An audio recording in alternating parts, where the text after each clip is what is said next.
that stereotypical idea of who is a homeless person or who is a rough sleeper, we kind of need to open up our eyes a little bit and say this can impact anyone, particularly where we are at the moment with all of these rate rises, the cost of living spiralling.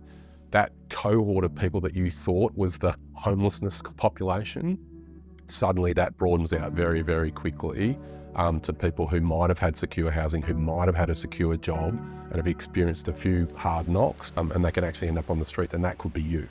My name's Arron Wood. I'm the former Deputy Lord Mayor for City of Melbourne, and I had this amazing experience where Filthy Rich and Homeless, which is the SBS series where they actually put you on the streets.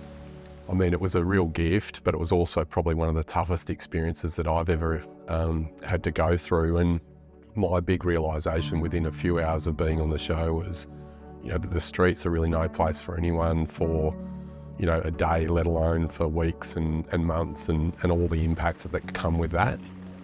I think the other big thing for me was that 3 or 4 nights in, I hadn't slept, and I'd been guilty previously of walking past people on the street and thinking, well, why don't you just go and get a job or, pull yourself together. I felt like I'd aged, years in those first few days. There are so many reasons why someone ends up without a home. And often the person you think is going to be that stereotypical person who's homeless is so far from that. It can be, a single parent with a young family. It can be a dad with a child. It can be, a young person who's experienced some mental health issues. There really kind of is no stereotypical view of homelessness.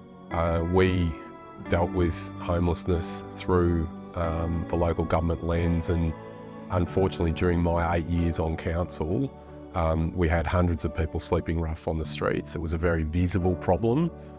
We put in place lots of programs like daily support teams, trying to support more housing, but it really felt like we're only just scratching the surface of the problem, because again, what I learned through my experiences is that rough sleeping is really just that tip of the iceberg.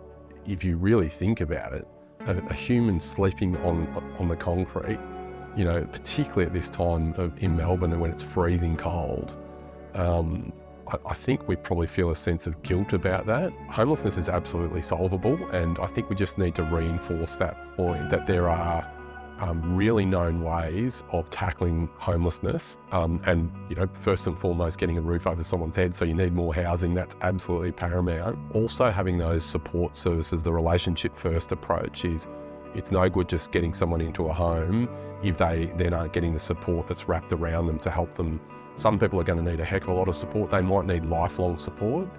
But interestingly, the other thing I learned through all the research that I did, and solving homelessness, yes, it's a human issue, and yes, it's about compassion, but it's also an economic issue. So for every dollar you spend on housing someone, you actually save nearly $3 in community benefit. So less presentations, to Victoria Police, emergency services, health services, all of these sorts of things. Not only does it make great sense from just being a good human being, but it makes absolute economic sense to get people off the streets as well.